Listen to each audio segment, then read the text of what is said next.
Elio Madonia is well known to a lot of Torontonians, especially those who are Italian.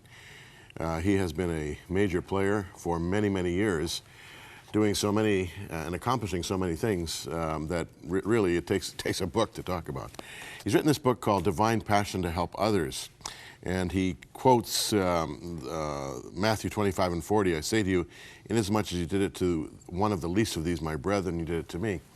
And he's a man who has not only been very successful in business, but has really been very successful in ministry. And Elio, I really enjoyed your book. In fact, I was saying to you just a moment ago, as I was reading it, there are several places there where you've got full-fledged sermons. I mean, a lot of pastors could benefit from what you say here, especially about giving to others and caring for the needs of others.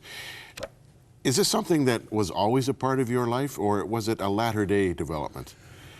Well, in a sense, it was part of my life all along, because when I was only 18 in Italy, I went through an experience which is too long to relate, but I ended up being out of my home, poor, with nothing, and I was taken into the home of a poor family, and for 2 years, they took care of me.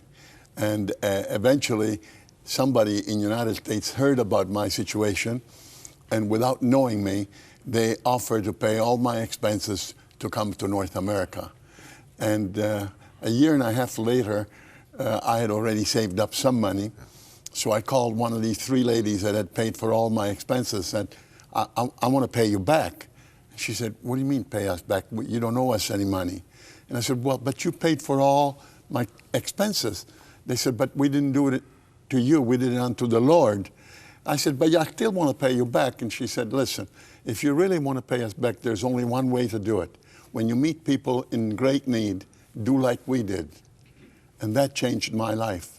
From that time on, I realized I had the debt to pay, and I could never pay it back, because what I could have done with a check for maybe $1,500 at that time, the poor will always be there, and I'm in debt, and I'm still paying that debt. Yeah, and you tell that story so effectively in the book. In fact, as I was reading it, you know, I kind of saw a movie script unfolding. It's really a very touching story.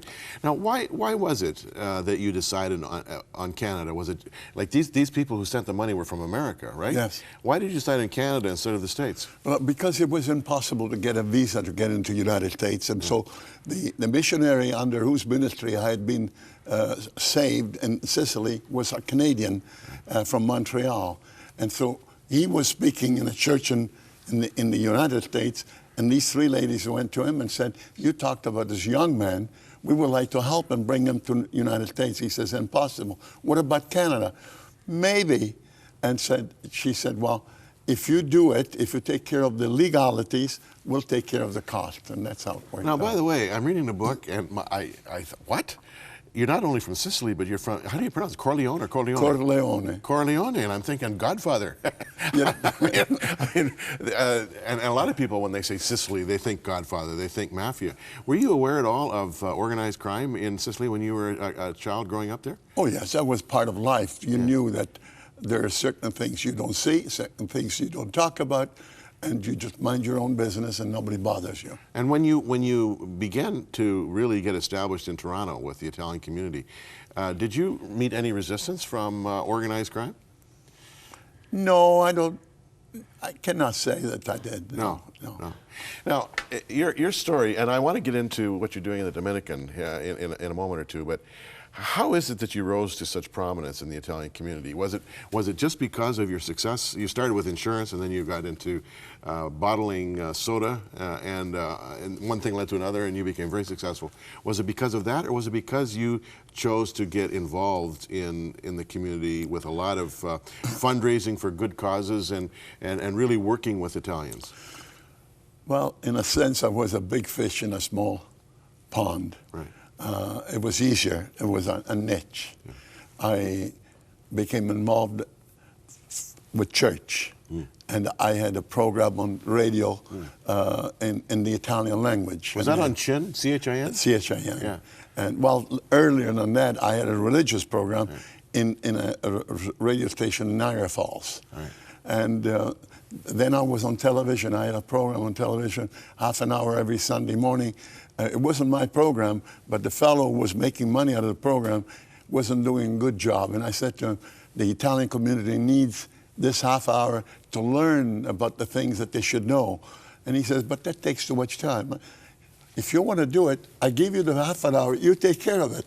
And so I ran a program on TV for a couple of years, just advising people how to get their workman's compensation, unemployment insurance, well, everything that they needed to know. And so in a certain sense that helped. And then I became involved in founding the Federation of Italian Associations and Clubs. Then I became president of that.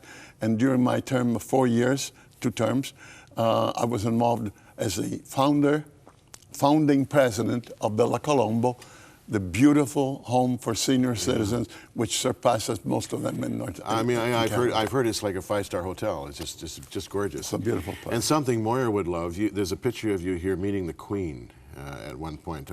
I'm sure that Moira will want to talk to you about that. And also Prince Philip. You met with the Pope. The mayor. You met with Billy Graham. With who else here? Oh, William Davis, the Premier of Ontario. I mean, you really had a very prominent position. Now,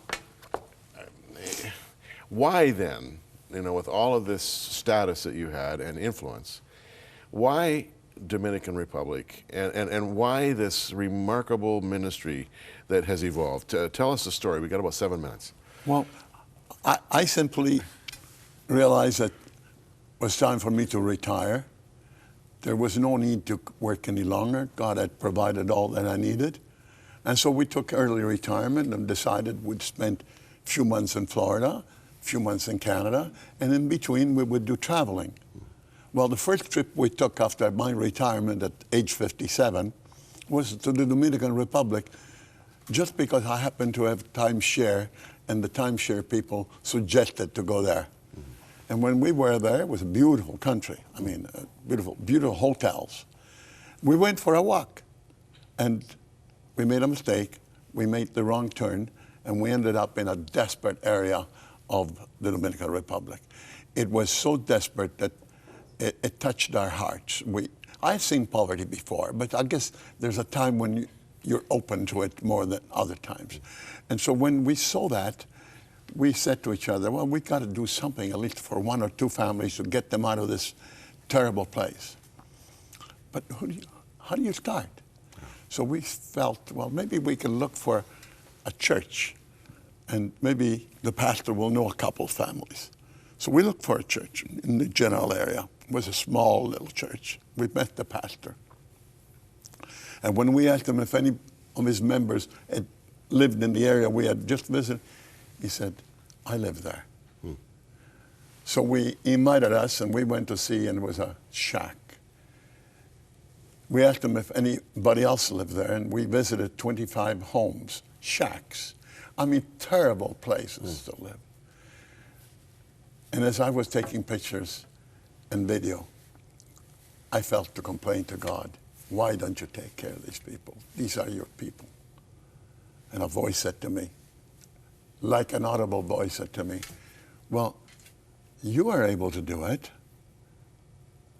And I realized God knew I had sold my business, that I had money in the bank. So I promised that I would build a small village for those 25 families. And I did. And that was supposed to be it, but it wasn't.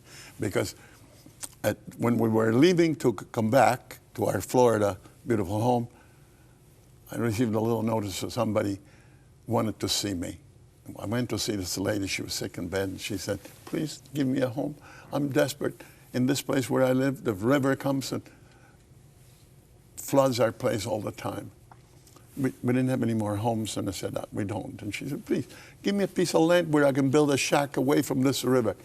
So I decided to buy a 2-acre piece of land and divide it into plots, and we distributed it. But that was the beginning of the mission. No longer was what I built for 25 families. Now it was what God was providing.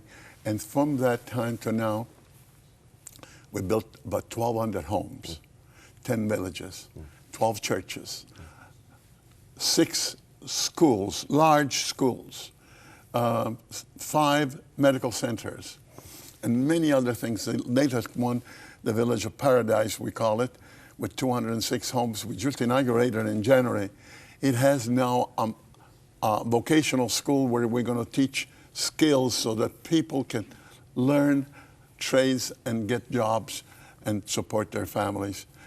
I'm telling you, to see what God has done, it's such a marvelous thing because I feel like a spectator. Well, yeah, I understand that. I really do, because when you're doing something like this, the Lord takes over and you just kind of put your hand in his hand and walk in his shadow, don't you?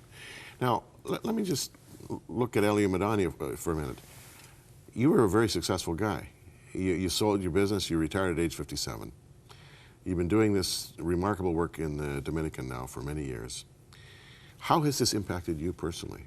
What is different about you now that wasn't there when you were 57?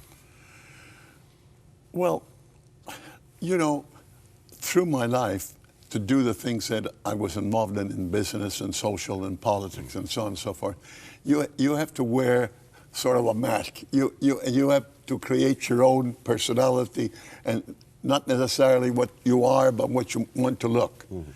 But once you get involved with the poor, you let all that down, and you're yourself. Yeah. And you don't have to dress up for it. Yeah. You don't have to build it up. And so it is so nice to be able to be yourself and enjoy seeing what God is able to do when you allow him to take over. And he has taken over. Now, are you inspiring other Christians, maybe those of another generation, to get involved in work like this?